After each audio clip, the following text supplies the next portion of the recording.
everybody, and welcome to That Wrestling Show, the podcast where all pro wrestling matters. I'm your host, Bill Yankovi, and this is an interesting kind of week because, well, had the War Games on for our Sunday, I should say. I almost said Friday, but it was actually Sunday when the War Games took place. Going to review that, plus got another set of topics to talk about as well. So it's going to be a good show here this week. There's only 2 episodes left in the year 2020. After this week, got a show next week, which I'll talk about a little bit later on, and the season finale, which will be up on Christmas Eve, as the way to end. Well, let's just say it's one of the worst years that we as people have ever had. But before I go into the news and discuss some topics here, I do want to remind everyone that you still have time to place your nominations for the annual That Wrestling Awards. The opening of your casting your ballots goes for another 9 days as of this recording on the 11th of December. The nominees will be announced on the 21st of December, so you will know who the nominees are at that time. We've had some people vote so far, but I know we have a very good community. We can do a little bit more, and if you're new and you want to join, just join our Facebook group, and we'll be more than glad to add you. But, I'll be honest, I was contemplating if I should do this award show this year because of everything that's happened, but I think it's good for all of us if we did have an award show to, even though there, weren't a lot of good, I guess what I'm trying to say is, folks, we should have an award show to remember all the good things that happened in 2020, because there were good things that happened in 2020. The final day to cast in your ballots is December the 20th. That's 9 days from now when I've recorded this episode. I already got some nominations out. I'm going to put in my nominations probably within this next week. And then on the 21st of December, just a few days before Christmas, I will announce all the nominees in all of these categories. So just a quick reminder about That Wrestling Awards, which will be coming out. Also, real quick, I do want to mention something new that Fro and I did. By the time you guys are hearing this, it will be put up on our Patreon page, patreon.com/That Wrestling Show. We did something new, and it's called That Wrestling Show After Dark, where Fro and I, we get together and we just discuss, just stuff in general, not necessarily all wrestling, just, life in general. And I think this first one is a very fun one. And I think what I'll do to make it fair is I'll put this first episode up for free as well onto however you're listening to this, and then if you like it, you could go to the Patreon page, patreon.com/That Wrestling Show, and you could sign up for $1, $2, or $3, and you can get all the extra content that we have there on That Wrestling Show.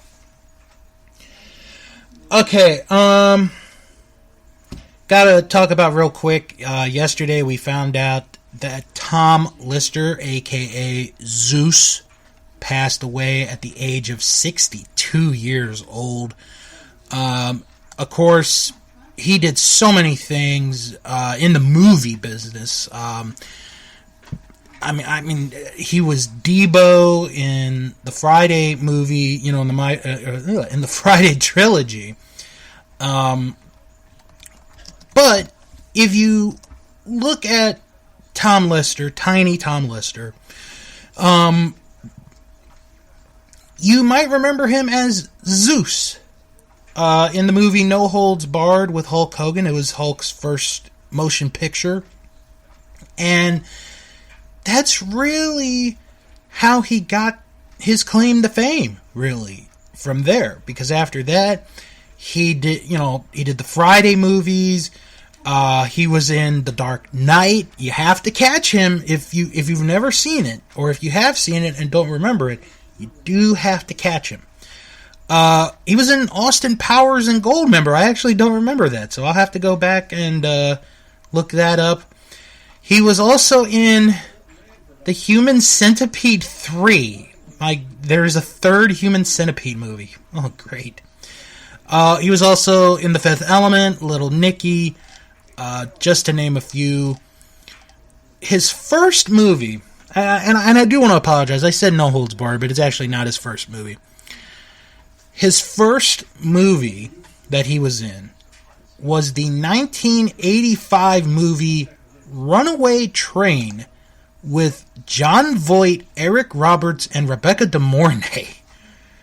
Wow, that's quite an interesting cast there. His last movie that he did was 2017's American Justice, where he played Jack Justice. And he also made television appearances. He was on 3 episodes of Matlock. He was in an episode of Perfect Strangers, Fresh Prince of Bel-Air, Walker, Texas Ranger, Step by Step, Martin, Moesha, The Jamie Foxx Show, The Cleveland Show, Comedy Bang Bang, among others. And he appeared in music videos too. Now, one thing I did not know until looking this up is that Tom Lister, Zeus, was blind in his right eye due to a detached and deformed retina. So whenever, in the movies, or even when he was on TV wrestling, he had that one eye going the other way. Well, now we know why that was. There's an interesting match on YouTube if you ever want to look it up. It is him against Abdullah the Butcher in Puerto Rico, where I believe Zeus may be the only person to have ever made Abdullah the Butcher fly. It is quite an accomplishment. So go check that footage out if you've never seen that. But he is going to be missed. And you know what? He is a part of wrestling history because he was in Hulk Hogan's, big leading debut in, with No Holds Barred, and it carried into SummerSlam 89, where he was a part of the main event of the second SummerSlam, and then he was in the Survivor Series. I had heard a few years ago that he was originally going to be in the main event of WrestleMania 6 against Hulk Hogan. No disrespect to Zeus, but I'm kind of glad that did not happen. But you gotta wonder what it would have been like if he had been in the main event of WrestleMania 6. But by that point, the whole movie with No Holds Barred was done by then. So, but he will be missed. Thoughts, prayers go out to Tom Lister's family. Next Friday night is Ring of Honor's first pay-per-view in a year. You're not hearing that wrong. It is their first pay-per-view in a year. Final Battle. News came out today that 4 wrestlers will not appear at Final Battle because of pre-travel testing protocols. Ring of Honor released this following statement that I'm about to read. With the health and safety of Ring of Honor's talent, staff, and fans the company's #1 priority during the pandemic, ROH enacted stringent COVID-19 protocols in conjunction with the Maryland State Athletic Commission. As a result of pre-travel testing, the following performers will not appear at Final Battle. Excuse me. Bandito, EC3, Flamita, Kenny King. All 4 performers are doing well and resting at home. ROH wishes them a speedy recovery and looks forward to their return to action in 2021. All other performers, production staff, and general staff are safely in the ROH bubble after passing their second round of tests. Okay, this is new. This is big news if you're a Ring of Honor fan like myself, because EC3 had a big match set against Jay Briscoe next week at the pay-per-view.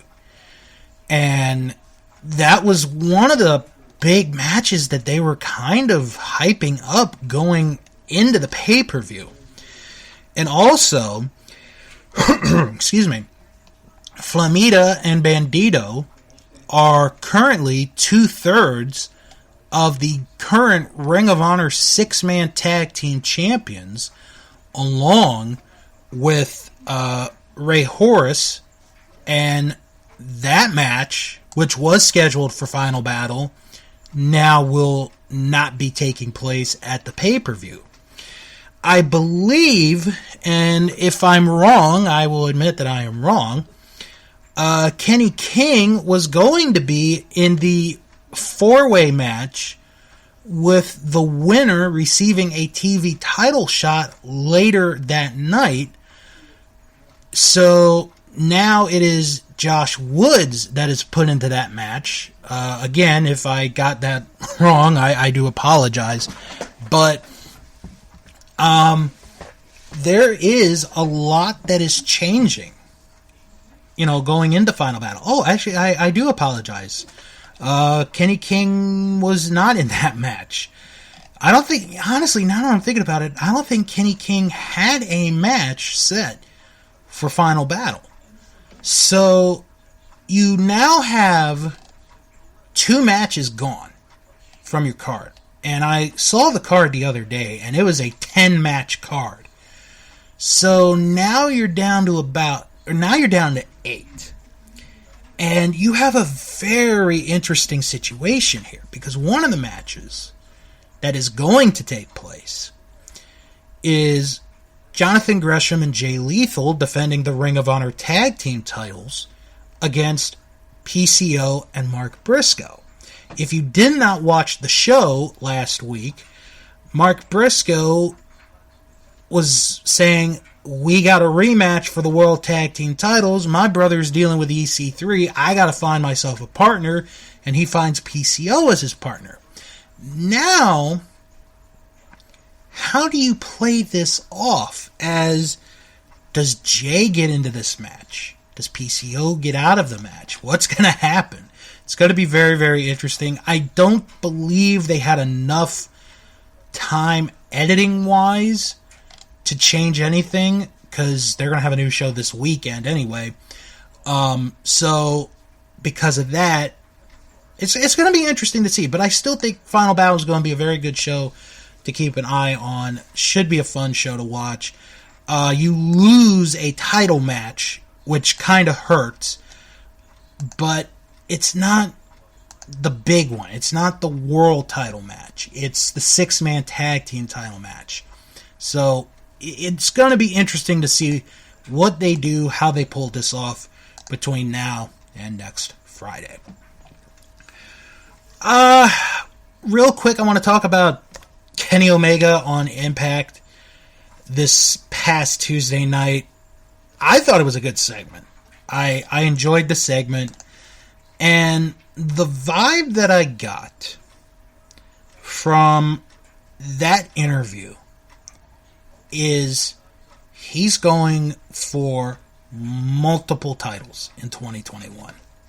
Because if you didn't watch it, and I might find the link to post up on our Facebook group, he says that he's a collector, and he likes to collect. And it made me think, like, oh, this is going the way of Thanos from Avengers, So in my mind, I'm like, oh my god, he's going to go to like all these different promotions and he's going to win like all these championships. Because right now, besides being the AEW World Heavyweight Champion, he's the AAA Mega Champion, which is the biggest title for the AAA promotion in Mexico. So he's already got 2 titles in his possession. And he's going back to Impact next week. So it's like, this is going to be a real life version of Thanos. He's going to collect all these titles. He's just going to collect and collect and collect. And if that is the case, I am all for this story. I really am all for this story. So it will be interesting to see how this goes in 2021. Impact Wrestling Champion. Very well could be. Could he be the NWA World Heavyweight Champion? There's that possibility. There's a lot of possibilities for Kenny Omega. It's just, let's wait and see what we get going into that. Okay, so we have NXT Takeover War Games this past Sunday night. This is maybe the first time in Lord knows how long I did not put up a poll for our Facebook group, which I apologize for. I was just tired, honestly. I've had a busy week, but let's get to the review of NXT Takeover War Games. You're going to get my ratings along with Meltzer's and CBS Sports. 5 matches. Not going to complain about that, actually. I am so used to NXT doing 5 matches on their takeovers. So I've never had a problem with that. So no pre-show matches, which was kind of a surprise, but you know what? I didn't mind it. So the opening match was the Women's War Games match, where Candice LeRae was the captain of the team, consisted of Toni Storm, Dakota Kai, and Raquel Gonzalez, against Shotzi Blackheart, who was the captain of her team, comprised of Ember Moon, Rhea Ripley, and Io Shirai. Shotzi had a new tank, which was looked a little bit bigger, and it had a little missile, so that was kind of cool. I have to give NXT credit here because the stage was really good. They had an actual ramp. It didn't have like that, going down angle ramp. It was just a straight ramp across, so that was kind of cool. Dakota Kai and Ember Moon start the War Games. Good back and forth for 5 minutes. Ember Moon at one point does a crossbody into Dakota Kai, who's on the cage, and she just takes to the back of the neck. Shotzi Blackheart comes out next, and this was very interesting because the faces had the one-person advantage in this match, which is very rare that you ever see the faces have the one-person advantage in the War Games. The only time I could ever think of that was when CZW and Ring of Honor had their feud, and the conclusion was was the Cage of Death, and it was at a Death Before Dishonor, and Ring of Honor were the faces in that match, and they had the one-man advantage. So this was a little awkward seeing it. So Shotzi comes and she grabs a toolbox, brings it into the cage. She brings out a crowbar, has a hammer in there, 2-on-1. Raquel Gonzalez comes in, and then she starts to dominate. Rhea Ripley comes next, then Toni Storm. And then we get to an interesting part. Io Shirai is the final member of Blackheart's team to enter. Well, Raquel won't let her in because Io is getting, some toys, some weapons, and every time she brings it in, Raquel just meets her at the door, will not let her in. Then Indy Hartwell comes out and she attacks Io Shirai, sends her into the cage, and the referees get upset, and Indy has this... Well, she stays there for a little bit longer, because Candice comes out, and they beat up on Io a little bit more, and they put a lock on the door, and Indy puts the key in her shirt, and she's like, why don't you try and get it? Why don't you try and get it? So now LeRae's team has the 4-on-3 advantage, and they're in complete control. And LeRae tries to go for a pin, but the referee won't count it. The reason the referee won't count the pin is because not everybody's in the match, which I found very surprising, because if you remember last year's War Games, when it was Ripley and her team against Shayna Baszler and her team, when Dakota Kai had turned on Tegan Nox and left, and it was like 4-on-2, they were like, well, okay, we're just going to go on. Here, this did not happen. The referee is like, no, I'm not counting the pin. Not everyone is in. Well, Io has climbed onto the side of the cage, puts a trash can over her, does this jump, and hits everybody with it. It was a good-looking spot. So they beat each other for a bit. Ember Moon hits Total Eclipse on Dakota Kai over steel chairs. Shotzi tries a dive off the ladder, but Candice LeRae puts a chair up, which hurts Shotzi, but in the same time, or in the process, hurts Candice's arm. She, I believe, has a broken arm. It's not really been confirmed, but I do believe she has a broken arm. So the end of the match, Raquel and Io they're like in between the two rings. And there's a ladder set up in between. And it's flat. So Raquel basically slams Io onto the ladder. The ladder breaks. 1, 2, 3.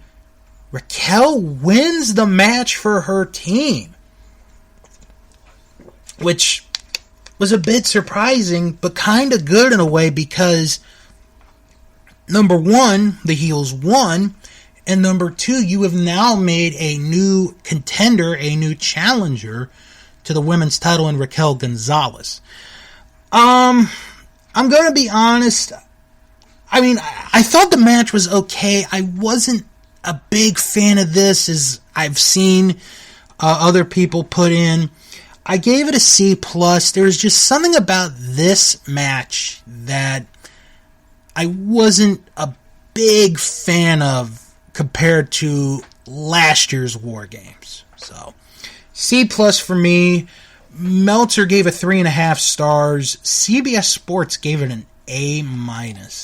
Oh my god. Here we go. Okay, next up, Tommaso Ciampa against Timothy Thatcher. This was a fun match. I enjoyed watching this match. A good wrestling match, just hold for hold, move for move. Not really much to say here. Ciampa got the win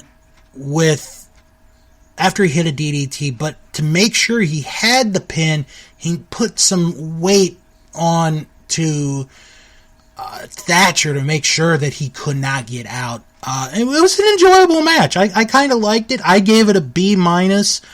Meltzer gave it 3 3/4 stars. CBS Sports gave it a B. Next was Dexter Lumis against Cameron Grimes in a strap match. This had a weird pre-match because Cameron comes out and he's got his own leather strap. And the ref's like, that's not the strap we're using. The one in this bag is the one we're going to use. And Grimes is like, no, I'm not using that one. I want to use this one. If we don't use this one, then we're not having a match. So Lumis just gives this look when asked if, they want to use it. And Grimes actually attacks Lumis before the match. And it goes on for a few minutes before the match even begins. And then it's, just a good old-fashioned leather strap match. Nothing too exciting.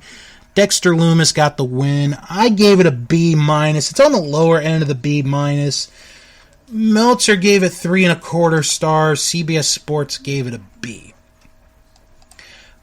Quickly, we had a vulture being shown. And basically it was for Karrion Kross because Kross came back on NXT this week. And if you saw it at the end, there was a tick-tock. And I was like, yeah, okay, I know what this is. Next up, NXT North America title on the line. Leon Ruff defending against Johnny Gargano, Damian Priest, 3-way match. There is a story to this match. There's multiple stories. The first one is Priest does not want Leon Ruff's help at all. That's the first thing. Then the other thing that becomes a story is all these guys in masks going after Priest. And it kind of takes away from the match a little bit because you had Leon Ruff, who took a razor's edge through the barricade, and it was knocked over, and in this poor fan, if you watch, she accidentally falls backwards and knocks the other barricade on the opposite side down. It was kind of funny. It was one of those like, oh man, I feel bad for the person, but it was kind of funny. But Ruff does make it back into the ring. Damian Priest is fighting these guys off, and then there's this one guy in the mask, hits him with a crowbar, or not a crowbar, but a lead pipe, takes him out of the match. So it's Ruff and Gargano, and Gargano ends up winning the match with the super kick and one final beat to become a 3-time NXT North American champion. And then the masked guy is revealed to be Austin Theory. I gave it a B. It was a good match. It was telling the story. I think the problem was with this, there were too many stories being told. I think that's where I had a little bit of a problem. But I did give it a B. Meltzer gave it 3 1/4 stars. CBS Sports gave it a B+. Now we go to the main event. It is Team McAfee, consisting of Pat McAfee, Oney Lorcan, Danny Burch, and Pete Dunne against Undisputed Era. So it is Pete Dunne and Kyle O'Reilly who start the War Games. And those two are just very, very good in the ring. I'd love to see a one-on-one match with those two in the near future. So we get a little bit of a side story, but it's not much of it. But if you haven't seen it, you do have to pay attention to it. So the time runs out. McAfee's going to go in. Then Oney puts his hand up and he's like, I've got this. So Oney Lorcan goes in. And McAfee's like, okay, go on. And then Bobby Fish comes in next. then the time runs because it's going to be McAfee's team going next. McAfee's about to go in. McAfee's about to go out. And Danny Burch is like, no, I got this. I've got this. And McAfee's like, okay. So the story is McAfee is wanting to go in. But the other guys are like, no, you stay there. We've got this. And then Roderick Strong comes out. Then Pat McAfee comes out. And I honestly thought, watching the match, I thought McAfee was going to be, a chicken heel. He wasn't going to go in. But I'm going to give the man credit where credit is due. He goes out, he grabs these tables, grabs these tools, of destruction. He gets into the cage. The first thing he does is he does a splash onto Roderick Strong through a table. And it's like, okay, if that's all McAfee's going to do, that's all he has to do. So Adam Cole comes out. So now, the match beyond begins. And these guys just beat the bejesus out of each other. McAfee does a swanton off the top of the cage onto everyone. Everybody's taking chair shots. They're being thrown into the cage. They're getting hit with tables. There's so much going on here. Then you get to the end. And McAfee, and I'm gonna be honest, he did an amazing job in this match. For someone who is in his second match as a professional wrestler, his second match, he did an amazing job in this match. He didn't have to. He did not have to. But my God, he did. So McAfee, he's teasing going for the Panama Sunrise. Adam Cole says no. He beats him up. Adam Cole hits the Panama Sunrise. And it's like, okay, this is it. This is how it ends. 1, 2, McAfee kicked out. And I'm like, are you kidding me? Like, I'm not mad at McAfee for kicking out.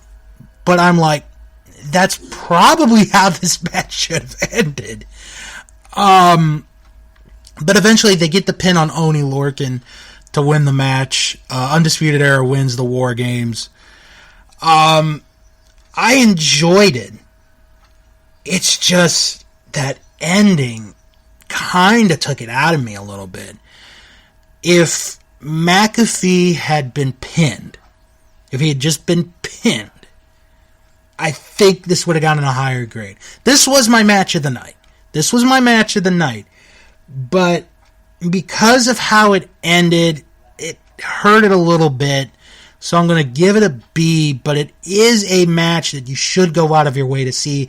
Is it the match of the year? No.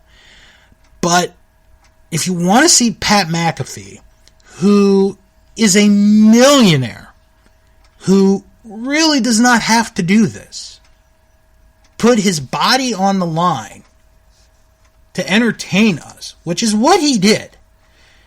And that's something I will not take away from the man. He did his job. And he did a good job.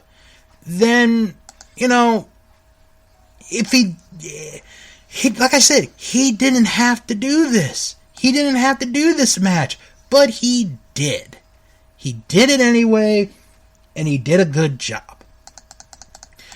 So Meltzer gave it 4 3/4 stars. CBS Sports gave it an A.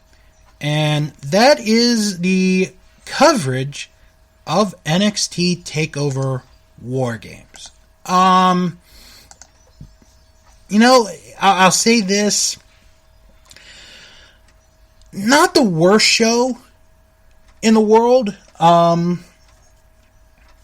I said, I like it being 5 matches, the 2 War Games being there. I don't know. I just felt the women's was a little bit disappointing. Not saying it wasn't a good match, because it was a good match, but it was kind of a letdown. The men's match was really good.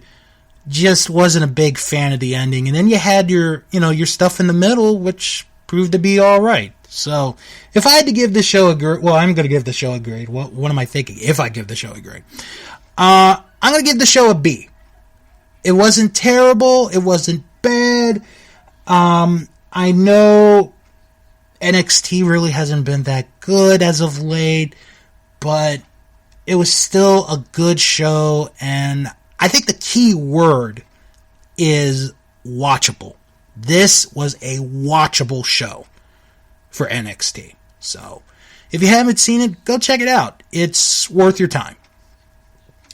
And that's going to do it for this week on That Wrestling Show. Speaking of time, boy, look at this. Kind of a short show this week, but it's okay because there's a lot coming next week. But let's get into the plugs. If you have any questions or comments, send an email, wrestlingman@thatwrestlingshow.com. Don't forget to follow the show on Twitter at WrestlingShow11. Follow the show on Instagram at That Wrestling Show. Join the Facebook group. It is That Wrestling Show fan group. You type that in the search bar and you are right there. If you can't find it, it's okay. I put a link in the description of each and every episode. Check out our merch store, teesprings.com/That Wrestling Show podcast. And if you like what you heard here, check out our Patreon, patreon.com/That Wrestling Show. Now this week on Another Digital Citizen, Luke and Fro discussed their top this is actually kind of a good topic. Their top 5 best and worst childhood books. Oh my. I don't think I could do a worst childhood books list. Gosh, let's see. There's If You Give a Moose a Muffin. That would be in my best, by the way. If You Give a Moose a Muffin. Arthur's Halloween. That's another good one. There's a monster at the end of the book. That's a good one. I loved that one. I'm up to 3. I'm actually proud of myself that I could think of 3 children's books from my past. But anyway, check them out. Their list of their 5 best and worst childhood books, plus their review of All My Life and more this week on Another Digital Citizen. Check out our Vantage Point, the Retro Wrestling Podcast with Joe Murata and Michael Quinn, as this week they discuss what went wrong with the Lex Express, basically Lex Luger's USA campaign run in 1993, plus week 1 of the Royal Flush of the worst feuds, and they review the very first episode of WCW Prime, baby. Get the Moon Match of the Week. No, there's no Moon Match of the Week, but you want to check out their review from February 6, 95, the debut episode of WCW Prime. Plus, if you do their Patreon, if you get their top tier, which is $5, right now they have up immediately their review of This Tuesday in Texas. Quite a good review. I'm gonna say it up front. It is a good review. Check it out. Our Vantage Point, the Retro Wrestling Podcast. Also, check out Greetings from Allentown with Peter Winston. He watches 1 episode of wrestling each week in his own unique way. This week, he discusses an episode of WWF Superstars from October the 4th, 1986, in the early infancy of WWF Superstars. So check it out. Greetings from Allentown. And check out Juice Pro Wrestling, where this week they have Kirby, the Voice Alexander, joining them as he discusses his adventures in wrestling, plus freelance wrestling, working for the Chicago Bulls and the Chicago White Sox, and so much more. That is this week on Juice Pro Wrestling. If you're looking for non-wrestling related podcasts, check out the Three Stooges Throwback with Gabe Russo, a former guest here. He watches each and every Three Stooges short. He's going to watch all 190 of them.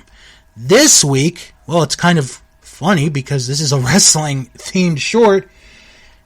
He watches Grips, Grunts, and Groans. That's actually a good one. That is a good one. If you have not seen it, check it out on the Three Stooges Throwback. Also, check out Unspooled with Paul and Amy, as this season they watch Effed Up Families. And this week, they're giving you 2 for the price of 1. They start off by talking about the 1967 dramedy, Guess Who's Coming to Dinner, with Sidney Poitier and Spencer Tracy. Happens to be Spencer Tracy's last film. Plus, they review The Godfather, Coda, The Death of Michael Corleone. So check that out. 2 shows this week on Unspooled. Also check out Last Stop Penn Station with Carrie Silken and Ian Riccaboni as they go into the life of Carrie Silken. This week, it's all about the best female ticket scalper in the game, Mama Pretzel. So you want to check that out on Last Stop. Oh, that might be Mama Pretzel. Also check out The Castle Vault. It is a chronological deep dive of Disney animated films powered by Disney+. This week, they discuss Big Hero 6. I haven't seen the movie. I've seen the show, the cartoon show. It's not a bad show, but check it out, The Castle Vault. Also check out Dave and Ethan's 2000-inch Weird Al podcast, where this week they interview Bill Mummy, one half of the novelty rock recording duo Barnes and Barnes. That is this week on Dave and Ethan's 2000-inch Weird Al podcast. And finally, check out Sharks Pond, a South Park podcast where I watch and review each and every South Park episode. This week, I review the Season 10 episode, Go God Go 12. That is this week on Sharks Pond, a South Park podcast. Next week, oh my goodness, what a fun show next week's going to be, ladies and gentlemen. This may be one where you're going to want to gather the kids all together around the fireplace and listen to Uncle Bill, because next week, Christmas gift, Hanukkah gift, Kwanzaa gift to all of you, the listeners. I will be reviewing WWF Smack'em Whack'em. This has been a requested review for a few years, and now I'm going to finally get to it this week, or next week. Going to review that, plus 2 previews, Ring of Honor's Final Battle, and TLC happening next week. This is a packed show. And don't forget, Christmas Eve, the season finale of that wrestling show, gonna take a look back at 2020 in professional wrestling and so much more. Don't forget, the season premiere is going to be January the 8th, so there's a lot there. And if you have not placed your nominees for the year-end awards, go to our Facebook group. You have until the end of next Sunday, December 20th, to get that done. Everybody have a good, safe weekend, and come back next week for a very fun episode of That Wrestling Show, the podcast where all pro wrestling matters. And as always, wrestle on.